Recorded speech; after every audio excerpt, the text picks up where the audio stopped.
Hello friends, good morning. मैं विनोद कुमार, सहायक आचार्य राजनीति विज्ञान, वीर बाला कालीबाई राजकीय कन्या महाविद्यालय डूंगरपुर। मित्रों, आज के इस वीडियो में हम BA part first political science में मनु द्वारा प्रतिपादित राज्य के सप्तांग सिद्धांत के बारे में पढ़ेंगे। दोस्तों, इससे पहले वाले वीडियो में हमने मनु का परिचय, मनुस्मृति का रचनाकाल, मनुस्मृति की विशेष सामग्री के बारे में चर्चा की थी। दोस्तों, आज के इस वीडियो में हम मनु द्वारा प्रतिपादित सप्तांग सिद्धांत के बारे में चर्चा करेंगे। दोस्तों, जैसा कि आप सब जानते हो कि मनु ने प्राचीन भारतीय राजशास्त्र की परंपरा के अनुसार राज्य को एक 7 अंगों वाला शरीर या सावयव माना है। दोस्तों, मनु ने राज्य को 7 निर्माणक तत्वों से बनी संस्था बताया है और इन तत्वों को वह प्रकृति कहकर संबोधित करता है। दोस्तों,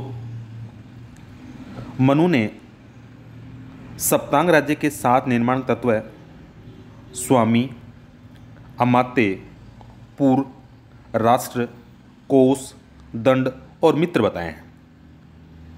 तो दोस्तों, आपको ध्यान रखना है कि मनु ने सप्तांग राज्य के 7 निर्माणक तत्व स्वामी, अमात्य, पूर्व, राष्ट्र, कोष, दंड और मित्र बताए हैं। इन 7 प्रकृतियों की या इन 7 तत्वों की इस वीडियो में हम विस्तार से चर्चा करेंगे। सबसे पहले हम चर्चा करते हैं स्वामी की। मित्रों, सबसे पहले आपको ये ध्यान में रखना है कि मनु राजा के लिए स्वामी शब्द का प्रयोग करता है। दोस्तों, मनु के अनुसार राजा के बिना राज्य की कल्पना नहीं की जा सकती। तो दोस्तों, आपको ध्यान रखना है कि मनु राजा के लिए स्वामी शब्द का प्रयोग करता है और मनु के अनुसार राजा के बिना राज्य की कल्पना नहीं की जा सकती। दोस्तों, मनु ने स्वयं राजा का निर्माण देवों के अंशों से स्वीकारा है। दोस्तों, मनु के अनुसार राजा को सद्गुणी होना चाहिए, तभी वह प्रजा पालन के दायित्व को निभा पाएगा। तो दोस्तों, आपको ध्यान रखना है कि मनु राजा के लिए स्वामी शब्द का प्रयोग करता है। मनु के अनुसार राजा के बिना राज्य की कल्पना नहीं की जा सकती है। मनु ने स्वयं राजा का निर्माण देवों के अंशों से स्वीकारा है। मनु के अनुसार राजा को सद्गुणी होना चाहिए, तभी वह प्रजा पालन के दायित्व को निभा पाएगा। अब हम चर्चा करते हैं अमात्य की। दोस्तों, मनु ने अमात्य अथवा मंत्री परिषद पर बहुत बल दिया है। दोस्तों, मनु के अनुसार मंत्रियों का मुख्य कार्य है राज्य के प्रशासनिक कार्यों में राजा को मदद देना। दोस्तों, मनु के अनुसार राजा को मंत्रियों के परामर्श से ही कार्य करना चाहिए।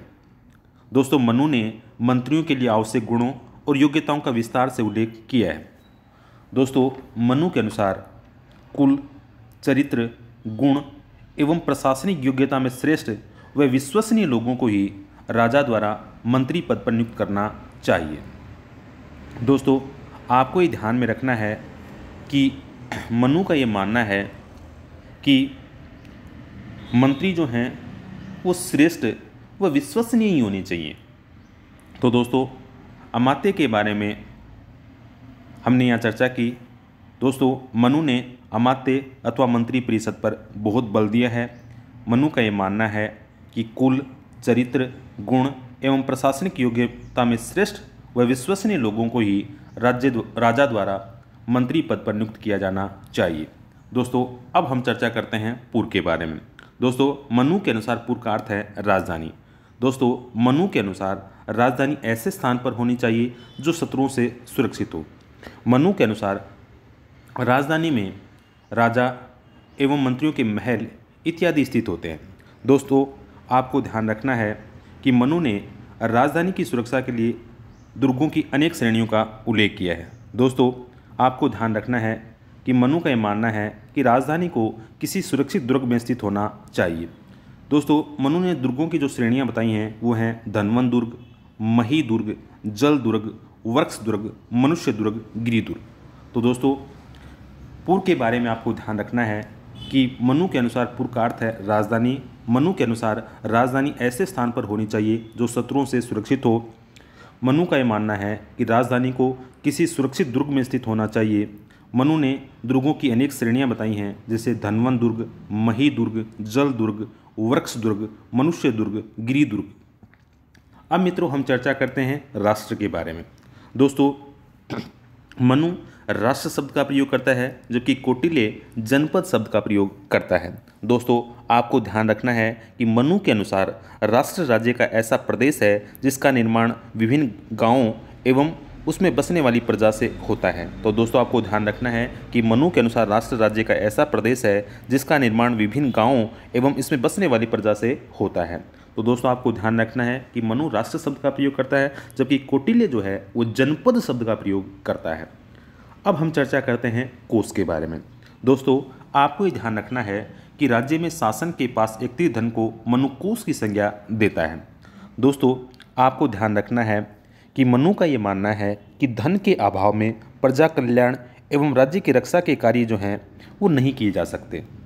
दोस्तों मनु का ये मानना है कि राजा को सदैव कोष में वृद्धि का प्रयास करना चाहिए, लेकिन मनु का ये मानना है कि अधर्मपूर्वक कोष संग्रह नहीं करना चाहिए। अब हम चर्चा करते हैं मित्रों दंड के बारे में। मित्रों आपको ये ध्यान रखना है कि दंड शब्द का से मनु के अनुसार सेना से है। दोस्तों मनु ने सेना के अनेक अंगों का उल्लेख किया है, हस्ती सेना, रथ सेना, अश्व सेना, जल सेना, पैदल सेना। तो दोस्तों आपको ध्यान रखना है कि दंड शब्द का से मनु के अनुसार सेना से है। मनु ने सेना के अनेक अंगों का उल्लेख किया है, हस्ती सेना, रथ सेना, अश्व सेना, जल सेना, पैदल सेना। मनु का ये मानना है कि राजा को सेना के सभी अंगों को सुदृढ़ करने का प्रयास करना चाहिए। अब हम दोस्तों चर्चा करते हैं मित्र की। दोस्तों मनु ने मित्र का अर्थ मित्र राज्य से लगाया है। दोस्तों मनु का ये मानना है कि राजा अपनी बाह्य नीति का पालन करते समय ध्यान में रखे कि उनके मित्र राज्यों की संख्या में वृद्धि हो और शत्रु राज्यों की संख्या में कमी हो। दोस्तों मनु का यह मानना है कि संकट के समय मित्र राज्य ही काम में आते हैं।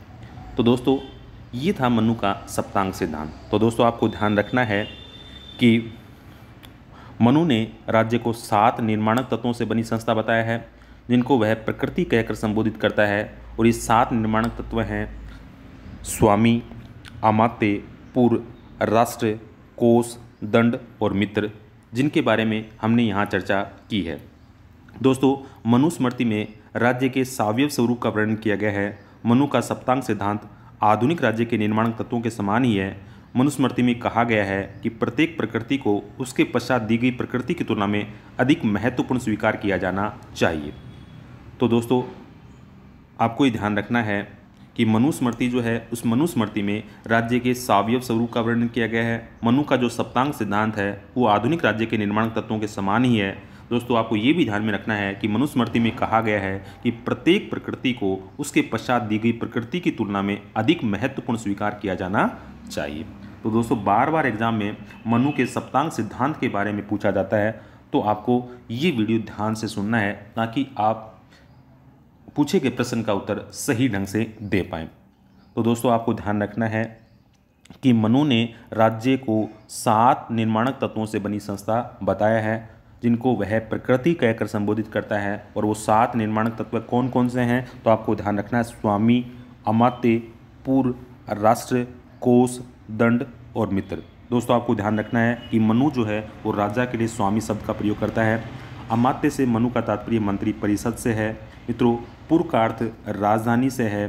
दोस्तों मनु का जो राष्ट्र शब्द का प्रयोग करता है मनु, राष्ट्र राज्य का ऐसा प्रदेश है जिसका निर्माण विभिन्न ग्रामों एवं इन ग्रामों में बसने वाली प्रजा से होता है। दोस्तों कोष का तात्पर्य मनु ने बताया है कि राज्य में शासन के पास एकत्रित धन जो है वो कोष है। दंड के बारे में मनु ने बताया है कि दंड शब्द का से सेना से है।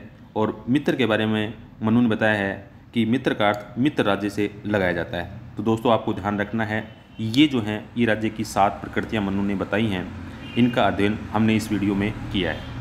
दोस्तों आपको ये वीडियो ध्यान से सुनना है क्योंकि एग्ज़ाम में बहुत बार ये क्वेश्चन पूछा गया है कि मनु के सप्तांग सिद्धांत के बारे में विस्तार से विवेचना कीजिए।